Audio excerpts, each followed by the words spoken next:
Hello and welcome you all in Study Darbar, the gateway to fulfill your dreams. Hi, this is Abhishek Tiwari and I welcome you all in our channel.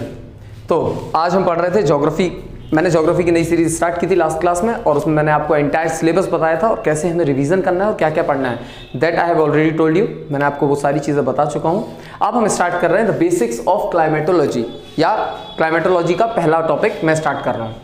ठीक है, मैंने आपको बताया था it is the toughest portion of entire geography. पूरी की पूरी geography का सबसे टफेस्ट पार्ट जो है वो है हमारा क्लाइमेटोलॉजी। इसके मैं बेसिक्स की बात कर रहा हूँ अभी, आज बहुत ज़्यादा नहीं, सिर्फ हमें बेसिक चीज़ें देखनी है। क्या प्रेशर होता है, क्या टेम्परेचर का इफेक्ट होता है और क्या डेंसिटी का इफेक्ट होता है, ऑल दीज थिंग्स। यहाँ पे एक नई चीज़ पढ़ेंगे जहाँ पे हमें पता चलेगा फिजिक्स कुछ और बोलता है और ज्योग्राफी कुछ और बोलता है। वो सारी चीज़ क्या है, वो सारी चीज़ हम पढ़ते हैं। फाइन, आप सबको पता है before starting with climatology that कैसे हमारा यूनिवर्स फॉर्म हुआ था, कैसे हमारे यहाँ हमारा सोलर सिस्टम बना था, कैसे अर्थ इवॉल्व हुआ था। ये सारी चीज़ें आप लोगों को पता होगी।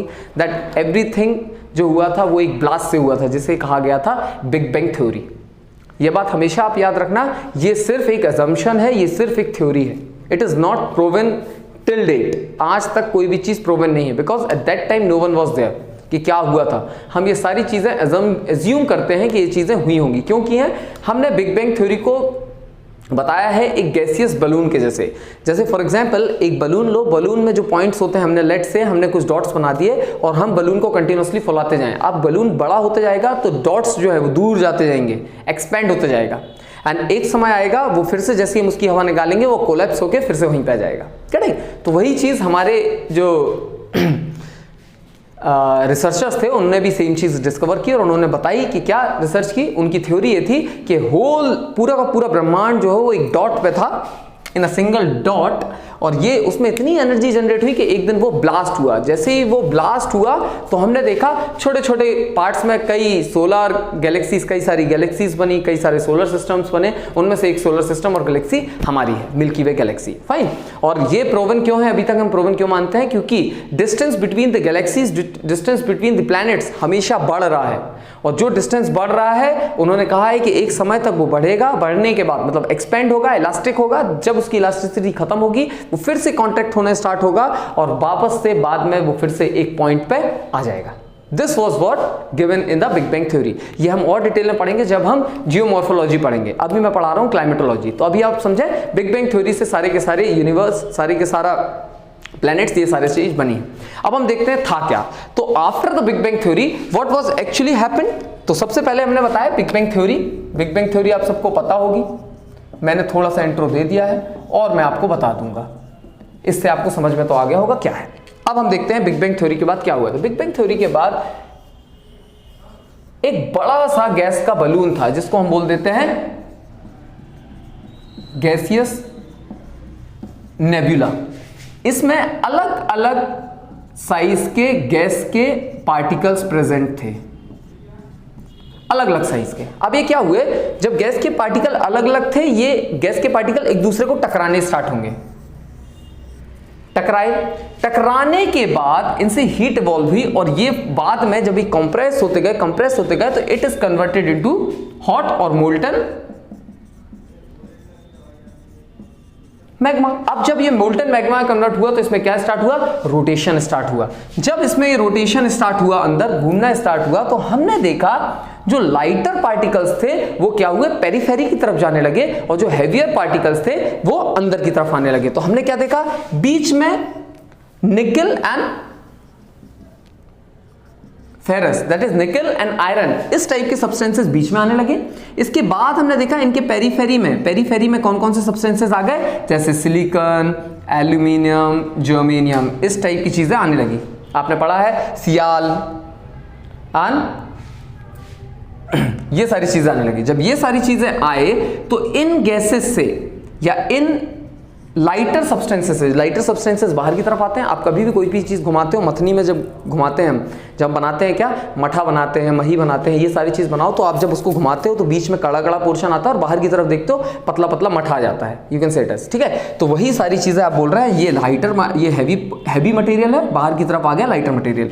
अब सबसे पहले ठंडा कौन सी चीज़ होगा, ये तो नीचे अभी मोल्टन ही है। जो बाहर की तरफ आएगा वो ठंडा जल्दी होगा क्योंकि बाहर की तरफ है। तो जब कोई भी चीज़ ठंडी होती है तो उससे क्या निकलती है, हीट बाहर निकलती है। तो यहां से देखा बहुत सारी हीट बाहर आने लगी, बहुत सारी हीट यहां बाहर आ गई। ये क्या है, और ज्यादा ऊपर नहीं जाएगी, क्यों? क्योंकि ये अर्थ है और अर्थ की कुछ ग्रेविटेशनल पुल होता है जिसके कारण ये यहीं पर सिमट जाएगी। मतलब हमारी अर्थ की पेरीफेरी के चारों तरफ हमने देखा क्या आ गया, गैसियस पार्टिकल आ गए, और इसी का नाम दिया था हमने एटमॉस्फेयर। लेकिन ये कौन सा एटमॉस्फेयर था? It was initially primitive atmosphere. हम देखते हैं जो अभी हमारे पास एटमॉस्फेयर है, it is not primitive atmosphere. तो वो कहां गया? तो वो कहां गया हम देखते हैं। इतना समझ गए? क्या किया हमने देखा कि होल थिंग, पहले के हमने देखा जब big bang theory, after that everything was in gas formation. Gas का एक नेबुला था, उसमें हमने देखा कंटिन्यूअसली जो पार्टिकल्स थे एक दूसरे से टकराए, टकराने के बाद it was converted into molten magma. Molten magma ने रोटेट करना स्टार्ट किया, रोटेशन से क्या हुआ, अंदर की तरफ हेवियर पार्टिकल आ गए और बाहर की तरफ लाइटर पार्टिकल आ गए। आपको दिखता है कोर में क्या है, निकेल एंड फेरम, बाहर की तरफ क्या है, सियाल एंड सीमा, सॉरी ये जर्मेनियम नहीं होगा, मैग्नीशियम होगा, फाइन। सीमा मैग्नीशियम पानी में होता है, ओशियंस में होता है, सियाल आपका लैंड में होता है। ये आपने पढ़ा होगा, क्रस्ट नहीं पढ़ा है तो मैं पढ़ा दूंगा, आप समझें आपने कुछ नहीं पढ़ा है, जियोमॉर्फोलॉजी में हम इसको डिटेल में पढ़ेंगे व्हाट इज दिस एक्चुअली। तो समझ गए, it is how primitive atmosphere generated. अब ये प्रिमिटिव एटमॉस्फेयर कहां गया? तो आपको पता है या नहीं भी पता है तो अभी सुने, क्या चीज था? प्रिमिटिव एटमॉस्फेयर चला गया बाय सोलर विंड। अब सोलर विंड्स क्या होती हैं? तो देखें, आप सबको पता है ये सारी चीज कि सबसे पहले है क्या, सन, गेटिंग। इसके बाद आता है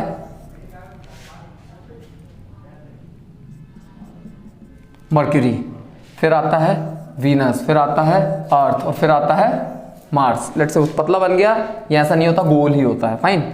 तो अर्थ कहां पर है? ये अर्थ है, ये आपको पता होगा। सबसे आगे अर्थ, सन से सबसे नजदीक में क्या है, मर्क्यूरी, उसके बाद वीनस, उसके बाद अर्थ, उसके बाद मार्स। मार्स के बाद क्या होते हैं? चार, चलिए जल्दी। तो मार्स के बाद आता है सबसे पहले कौन सा, जुपिटर, देन आता है सैटर्न, देन आता है यूरेनस एंड देन आता है नेपच्यून। आपको लास्ट के 3 याद करने, तो आप याद रखना, जुपिटर के बाद आता है सन, सन स्टार्टिंग में भी है, लास्ट में भी सन आता है। सन से क्या आ जाता है, Saturn, Uranus and Neptune, getting. तो ये चारों प्लैनेट, इन चारों प्लैनेट को कहा जाता है टेरेस्ट्रियल प्लैनेट्स। क्यों कहते हैं बताएंगे। इसके बाद आता है एक एस्ट्रोनॉमिकल बेल्ट आता है, देन उसके बाद जो प्लैनेट्स होते हैं that is Jupiter, Saturn, Neptune and Uranus and Neptune, ये सारे कहलाते हैं गैसियस प्लैनेट्स और इनको कहते हैं टेरेस्ट्रियल प्लैनेट्स। अब इनको क्यों कहते हैं तो देखते हैं। ये सन है, सन में कुछ थे सन स्पॉट्स। इन सन स्पॉट से रिलीज होती है, कंटिन्यूअसली रिलीज होती थी पहले क्या, सोलर विंड्स। क्या रिलीज होती थी, सोलर विंड्स। अब इनिशियली क्या था, जितने भी प्लैनेट्स थे सारे प्लैनेट्स के आजू बाजू उनकी एक एटमॉस्फेयर, गैसियस रिंग थी जो उनके आजू बाजू लगी हुई थी, दैट इज गैसियस और प्रिमिटिव एटमॉस्फेयर था सबके आगे। इसके बाद भी जितने प्लैनेट सबके बाहर था। लेकिन एक्चुअली क्या हुआ, जो सोलर विंड थी ये इतनी तेजी से आती थी बाय सन स्पॉट्स कि ये इनके साथ साथ जो इनका प्रिमिटिव एटमॉस्फेयर था उसमें जो भी एयर, जो भी पार्टिकल होते थे उनको लेकर बाहर चली जाती थी। मतलब पूरी की पूरी प्रिमिटिव एटमॉस्फेयर को बाहर ले गई।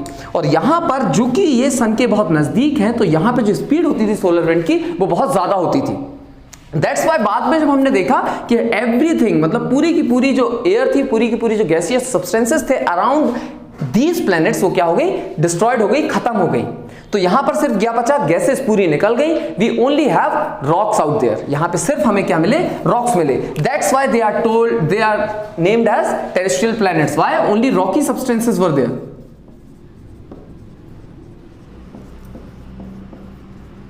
No gases at that particular time. इसके बाद के जो आपके प्लैनेट्स होते हैं वहां पर हमने देखा the distance between the sun and those planets, जो इंपैक्ट था सोलर विंड का वहां पर बहुत ज्यादा कम हो गया, जिसके कारण उनके ग्रेविटेशनल पुल ने उन गैसियस जो एलिमेंट्स थे उनको जाने नहीं दिया और वो गैसियस एलिमेंट्स उनके साथ ही हैं। That's why they are known as gaseous planets.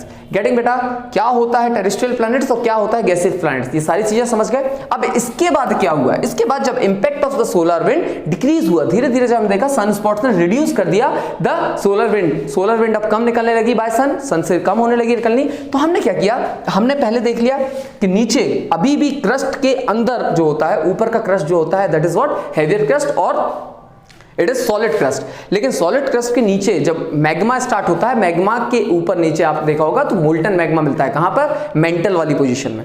और मेंटल के ऊपर वाला जो क्रस्ट होता है it is also in molten magma position. अब ये जो मोल्टन मैग्मा होता है ये अभी कंटिन्यूअसली रिवॉल्व ही कर रहा है। ऊपर हमने देखा चट्टाने हैं, लेकिन नीचे की तरफ वो कंटिन्यूअसली रिवॉल्यूशन हो रहा है, जिसके कारण क्या हुए,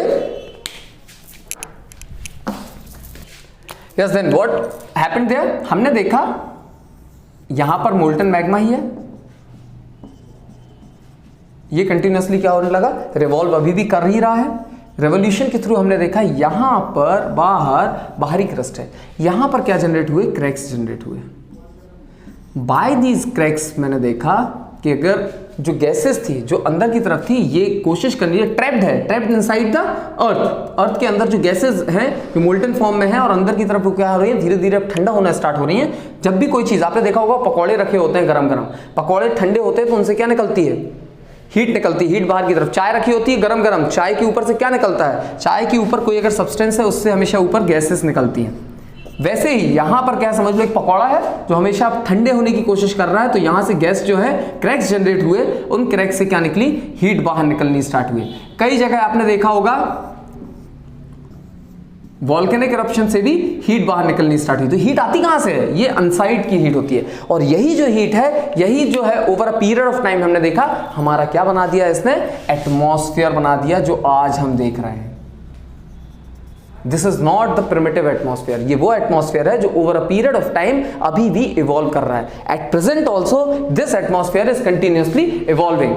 इसके लिए अगर हम देखते हैं तो हम देखते हैं इंडिया में, अगर हम बात करते हैं इंडिया, तो इंडिया में सॉइल्स में आप देखा है एग्रीकल्चरल सॉइल है, एग्रीकल्चर डिपेंडेंट कंट्री है, और इंडिया में सॉइल में बहुत ज्यादा जरूरी होती है नाइट्रोजन। लेकिन इंडिया की सॉइल जो है मैक्सिमम एरिया में हम देखते हैं नाइट्रोजन की कमी है। तो उसके लिए हम क्या करते हैं, we used to have urea there. Urea क्या करता है, नाइट्रोजन को रिलीज करता है। सपोज एक पेड़ है, एक पेड़ में आपने नाइट्रोजन, इसकी यहां पर इस मिट्टी में नाइट्रोजन की कमी है, तो आप क्या करोगे, यूरिया इसमें पोर करते हैं। यूरिया पोर करते हैं ना फर्टिलाइजर के रूप में। जैसे ही आप इसमें यूरिया पोर करोगे तो urea have the tendency to release more and more nitrogen. तो नाइट्रोजन इसमें कंटिन्यूअसली क्या होता है, रिलीज होता है, कंटिन्यूअसली नाइट्रोजन रिलीज हो रहा है। लेकिन पेड़ों की, प्लांट्स हैव द कैपेसिटी कि वो कितना नाइट्रोजन को होल्ड करना है। लेकिन यूरिया कंटिन्यूअसली क्या करेगा, इवॉल्व करते जाएगा करते जाएगा करते जाएगा। तो जितना पेड़ को चाहिए, जितनी उसकी कैपेसिटी है, ट्री की जितनी कैपेसिटी है उतना यूरिया तो ट्री रख लेगा, बाकी का जो यूरिया होगा वो क्या करेगा, रिलीज आउट करेगा। जितना भी यूरिया रिलीज आउट करता है, यही यूरिया क्या है, आपके एटमॉस्फेयर में कंटिन्यूअसली बढ़ते जा रहा है। यूरिया नहीं, nitrogen. We all know nitrogen का परसेंटेज कहां कितना है, 78% of nitrogen is there in our atmosphere. हमारे पूरे के पूरे एटमॉस्फेयर में 78% नाइट्रोजन है। उसमें भी आप और यूरिया डाल के क्या कर रहे हो, नाइट्रोजन को बढ़ा रहे हो। नाइट्रोजन को बढ़ाने से कंटिन्यूअसली क्या कर रहे हो, आप प्रमोट कर रहे हो नाइट्रिक एसिड रेन। क्या कर रहे हैं आप, नाइट्रिक एसिड रेन। और कई सारे इकोलॉजिस्ट, कई सारे आप एनवायरमेंटलिस्ट आर्ग्यू करते हैं कि स्टॉप यूजिंग यूरिया का यूज स्टॉप करना स्टार्ट करो, because because of this nitric acid rain भी होने के चांस है। क्योंकि पानी जब गिरता है, when it starts reacting with, जब क्या होता है, नाइट्रोजन रिएक्ट करता है H2O के साथ, then this is going to be happened. ये सारी चीजें होती है।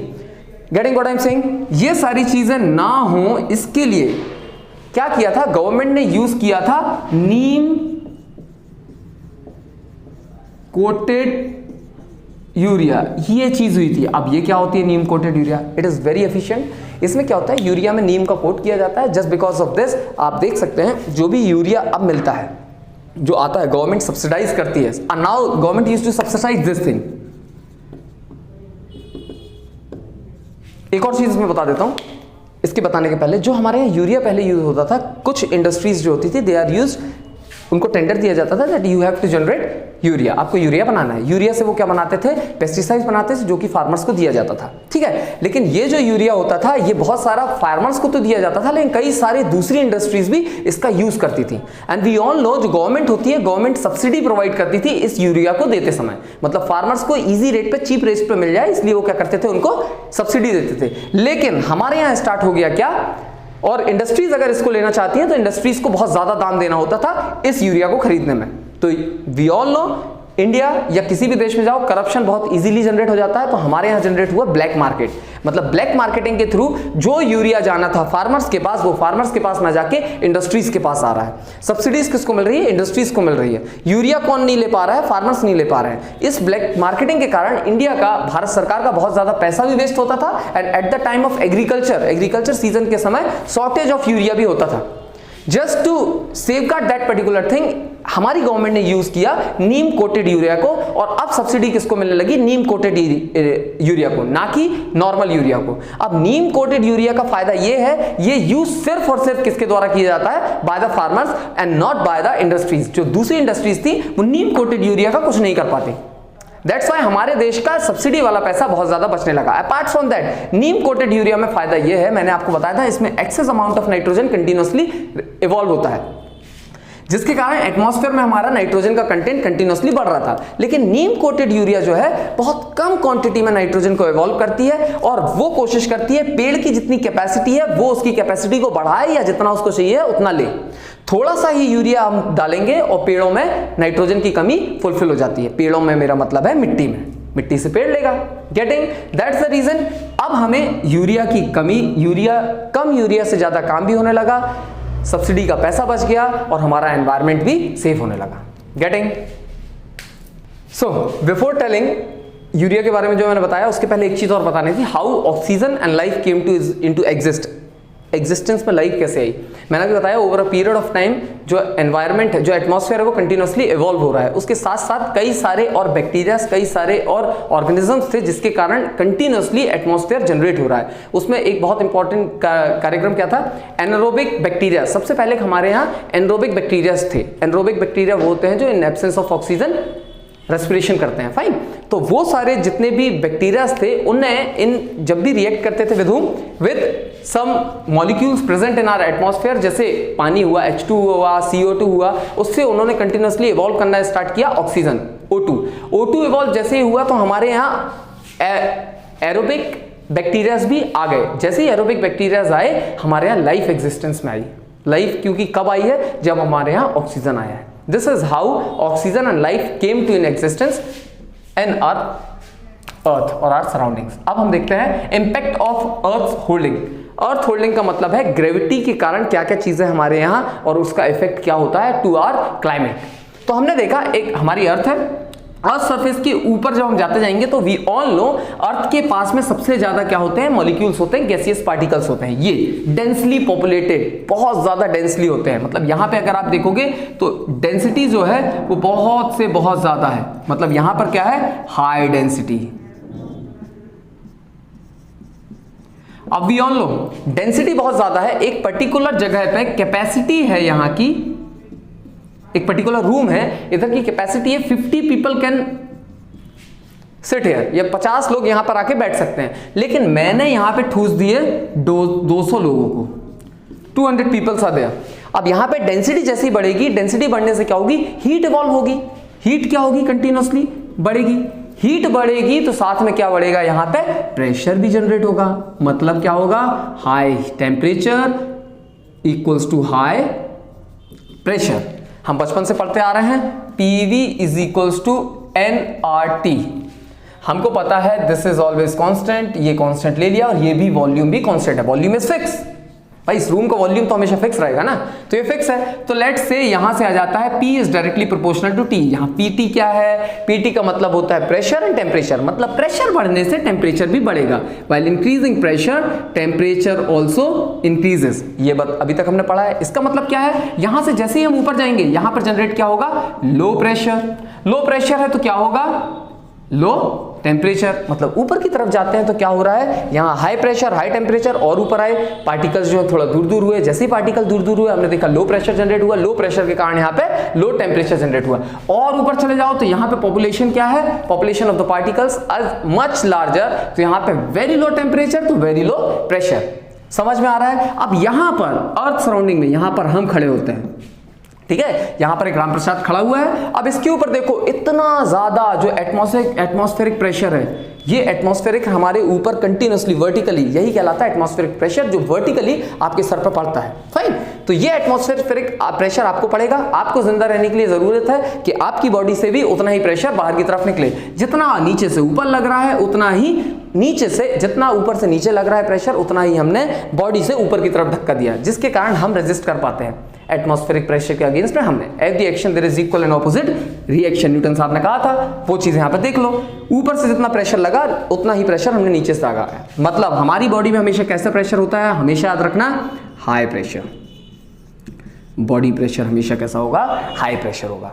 गेटिंग, ये सारी चीज समझ में आएगी। तो इसका मतलब क्या है, higher the temperature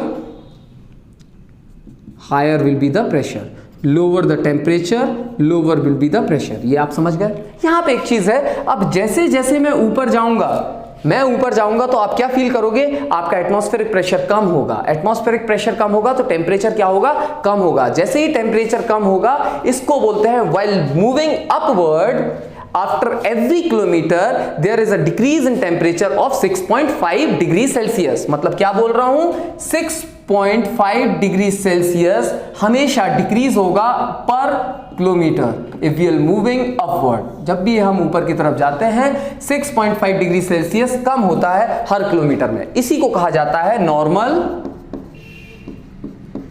lapse rate, that is NLR। हमेशा याद रखो, नॉर्मल लैप्स रेट क्या होता है, जब भी हम ऊपर की तरफ जमीन से, मतलब ग्राउंड सरफेस से, ग्राउंड लेवल से जब भी हम ऊपर की तरफ वर्टिकली अपवर्ड पर किलोमीटर ऊपर जाएंगे, तो per kilometre we will get a fall in temperature of 6.5 degree Celsius. This is called normal lapse rate. Getting? इसके बाद हमारे पास आता है, एक मैं एग्जांपल देता हूं आपको। फॉर एग्जांपल, एक रामप्रसाद है, वो खड़ा हुआ है पहाड़ के ऊपर। कहां पर खड़ा हुआ है, पहाड़ के ऊपर। ये अर्थ है सरफेस, यहां पर एक पहाड़ है। फाइन, इस पहाड़ के ऊपर रामप्रसाद खड़ा हुआ है। फाइन, इसका बॉडी टेम्परेचर, बॉडी प्रेशर जो होगा वो कितना होगा, हाई प्रेशर होगा, हमेशा याद रखना। लेकिन यहां पर जो एटमॉस्फेरिक प्रेशर होगा वो कितना होगा, लो प्रेशर होगा।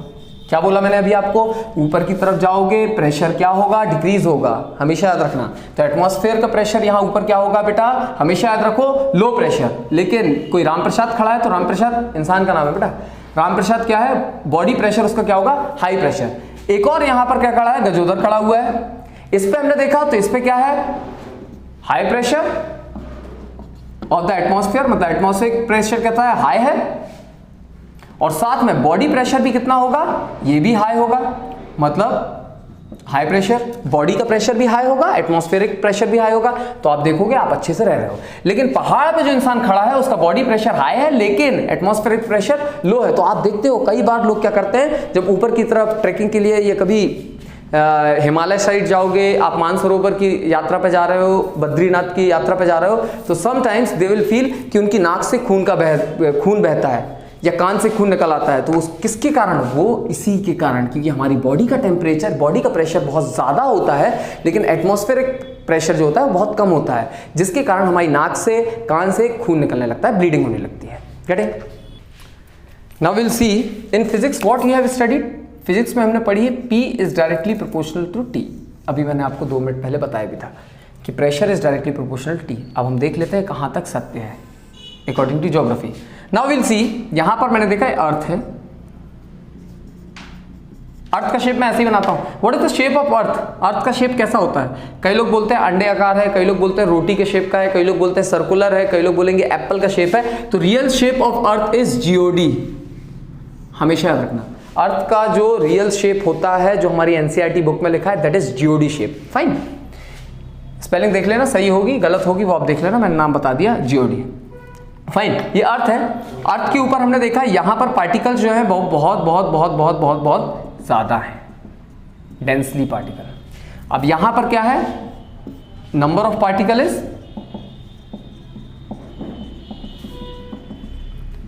Is more, therefore high pressure. Pressure कैसा है, हाई है। अब मैंने क्या किया, यहां पर लगा दिया सन। जैसे ही चाचा जी आ गए यहाँ पे सूर्य, तो आपने देखा इसकी सूर्य की रोशनी आई, सूर्य की रोशनी जैसे यहाँ पे आई, यहाँ पे टेम्परेचर क्या होगा, बहुत ज्यादा बढ़ेगा। जैसे ही टेम्परेचर बढ़ेगा इनकी टेंडेंसी होती है they will move towards upward. जो पार्टिकल है वो क्या होगा, ऊपर की तरफ जाएगा। जैसे आपने गर्म पार्टिकल होगा, मॉइस्चर बनेगा, तो आपने हीट क्या होती है, हीट क्या होती है, ऊपर की तरफ जाती है। जैसे ही ये हीट ऊपर की तरफ जाएगी तो ये जो बेल्ट है ये कैसा हो जाएगा, खाली। मतलब यहां पर क्या जनरेट होगा, नंबर ऑफ पार्टिकल लेस और डिक्रीज्ड। मतलब क्या होगा, लो प्रेशर। मैंने क्या किया, ये एरिया जो है ये एरिया क्या हो गया, हीटेड। मतलब टेम्परेचर कैसा है, इंक्रीज, हाई टेम्परेचर। इस एरिया में टेम्परेचर ज्यादा है लेकिन प्रेशर कैसा हो गया, लो हो गया। गेटिंग। हमने क्या देखा है बचपन से अभी तक, फिजिक्स में पढ़ रहे थे, ये तो मिथ्या है, P is directly proportional to T. It is also true in terms of physics. लेकिन हम ज्योग्राफी जब पढ़ते हैं तो ज्योग्राफी में higher the temperature lower will be the pressure, क्योंकि गैसियस पार्टिकल्स जो होते हैं वो हीट लेने के बाद ऊपर की तरफ चले जाएंगे। फिर क्या होगा, आजू बाजू जो प्रेशर बहुत ज्यादा है, हाई प्रेशर। अब आपने बचपन से पढ़ा है हाई प्रेशर से हमेशा चीजें कहां पे जाती हैं, हाई प्रेशर से चीजें लो प्रेशर की तरफ जाएंगी। तो यहां से और यहां से जो एयर पार्टिकल्स होंगे they will come to that low pressure area. जैसे ही ये लो प्रेशर एरिया में आएंगे फिर से हीट लेंगे, गर्म होंगे, गर्म होने के बाद वो फिर से कहां चले जाएंगे, ऊपर चले जाएंगे। फिर से यहां पे क्या जनरेट हो जाएगा, लो प्रेशर एरिया। हीट मिला, जैसे ही वो गर्म हुए, higher the temperature lower will be the pressure. This is what we are going to study in geography. मतलब ज्योग्राफी में आपने क्या चीज देख ली, जब हम बात करते हैं ज्योग्राफी की तो हमेशा याद रखो, in geography higher the temperature lower will be the pressure. Always remember, lower the temperature higher will be the pressure. Do remember this thing, it is very important thing जो आपको हम सबको रटना होगा, पढ़ना होगा, फिजिक्स और ज्योग्राफी में difference. Getting means what we have studied. अगर हाई प्रेशर एरिया है तो in high pressure area what we used to have, low pressure area what we used to have, जो एयर पार्टिकल होते हैं in low pressure area, air particle जो होते हैं, air converges and moves upward.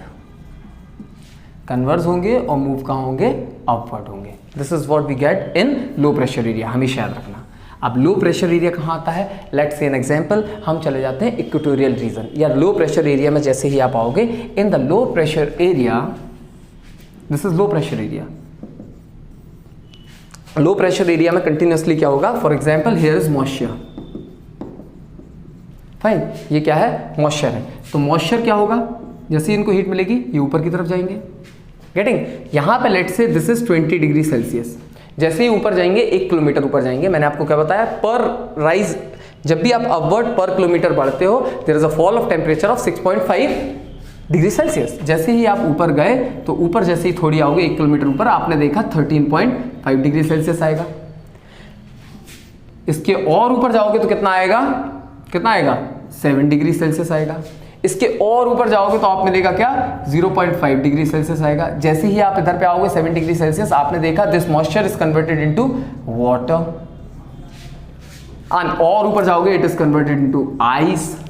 और ये पूरी की पूरी चीज होती है, it is actually nothing but the formation of clouds. मतलब क्या होता है, in the low pressure area cloud का फॉर्मेशन होता है। कैसे होता है, मैंने बताया, नीचे मॉइस्चर होगी, नमी होगी, वो पानी ऊपर की तरफ, मॉइस्चर ऊपर जाएगा, ऊपर जैसे ही जाएगा बाय नॉर्मल लैप्स रेट, हमको पता है नॉर्मल लैप्स रेट, मैंने अभी पढ़ाया बचपन में, 10 मिनट पहले पढ़ाया। तो जैसे ही ऊपर जाएगा तो वो पानी में कन्वर्ट होगा, पहले पानी से फिर आइस में कन्वर्ट होगा, and this is nothing but a cloud, formation of cloud. इसलिए मैं बोल रहा हूँ लो प्रेशर एरियाज आर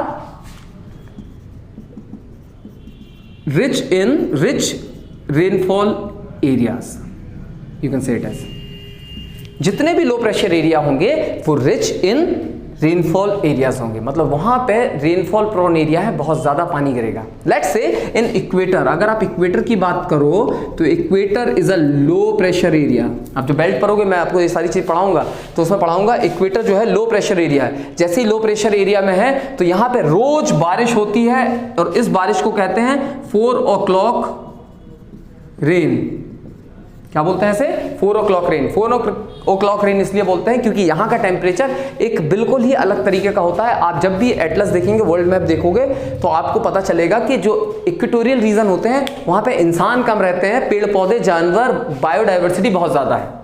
क्यों? क्योंकि वहां पे इंसान रह ही नहीं सकते। भाई आप 3-3, 4-4 महीने फील करते हो ठंडी, गर्मी, बरसात, लेकिन इक्वेटोरियल रीजन पे रहने वाला हर इंसान तीनों मौसम डेली यूज करता है, डेली फील करता है। सुबह सुबह उसको बहुत तेज गर्मी लगेगी, बहुत तेज धूप होगी, सूर्य 90 डिग्री पे होगा, 12 बजे तक वो मतलब इतना गर्म होगा, इतना गर्म होगा कि आप सह नहीं सकते, बहुत ज्यादा गर्मी जितनी हमारे मई जून में होती है।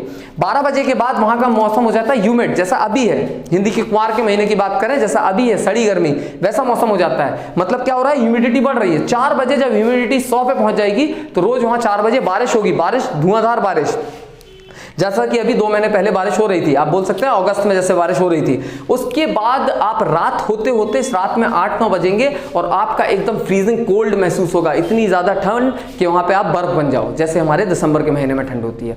ऐसे मौसम में इंसान कम रहते हैं बेटा, जानवर ज्यादा रहते हैं, और ऐसी जगह पे पेड़ पौधे बहुत लंबे होते हैं। यहाँ पर कहा जाता है जो इक्वेटोरियल रीजन में एवरग्रीन फॉरेस्ट पाए जाते हैं। This is nothing but a area of evergreen forest. और एवरग्रीन फॉरेस्ट जो ये वाले इक्वेटोरियल रीजन वाले हैं, यहाँ पर कहा जाता है 100-100 मीटर की हाइट वाले पेड़ रहते हैं, जहां पर नीचे आपको सूर्य की रोशनी नहीं आती, मतलब 24 घंटे वहां पे अंधेरा ही रहता है। गेटिंग बेटा? हमने क्या देखा इतने पूरे में? हमने देखा in the high pressure area और हाई टेम्परेचर एरिया, जहां पे टेम्परेचर बहुत ज़्यादा होता है, जो एयर होती है वो ऊपर की तरफ जाती है, ऊपर जाने के बाद क्लाउड्स का फॉर्मेशन होता है। मीन्स पहले पानी बनता है, पानी के आइस बनता है, जिनको आप क्लाउड्स बोलते हो, और यहाँ पर क्या जनरेट होते हैं? Evergreen forest. गेटिंग? हरियाली होती है। लेकिन वहीं पर अगर मैं बात करूँ लो pressure area, low temperature area, low temperature area का मतलब है ये एक पर्टिकुलर एरिया है जहां पे टेम्परेचर क्या है? Low temperature, that is cooler the temperature. तो आप क्या करोगे, जो यहां पे टेम्परेचर होगा, यहां पे जो आइस होगी, ice will convert into water and water will convert into moisture. तो यहां पे जनरेट होते हैं डेजर्ट। मींस इसकी उल्टी कहानी। भाई जैसे मैंने देखा, when we move from downward to upward, नीचे से ऊपर की तरफ जाते हैं तो टेम्परेचर क्या होता है? टेम्परेचर कम होता है। हमने देखा प्रेशर कम होता है। वैसे ही जब हम ऊपर से नीचे की तरफ आएंगे तो टेम्परेचर क्या होगा? कंटिन्यूसली बढ़ेगा। जब टेम्परेचर बढ़ेगा तो यहाँ पर क्या होगा? टेम्परेचर बढ़ने पे यहाँ पे जनरेट होता है लेस रेनफॉल एरिया, मतलब यहाँ पे पानी क्या होगा? कम गिरेगा। Less rainfall area will be there, और लेस रेनफॉल एरिया में क्या होगा? जहां पानी नहीं गिरेगा वहां पे क्या जनरेट होंगे? डेजर्ट्स बनते हैं। This is what we have studied in this particular topic. Climatology का मैं बोल रहा हूँ, क्लाइमेटोलॉजी का बेसिक का पहला वीडियो था। इसका मैं एक और वीडियो बनाऊंगा जिसमें हम क्लाइमेटोलॉजी को थोड़ा और एक्सटेंड वे में पढ़ेंगे, जिसमें हम प्रेशर और टेम्परेचर इसको और डिटेल में हम पढ़ेंगे।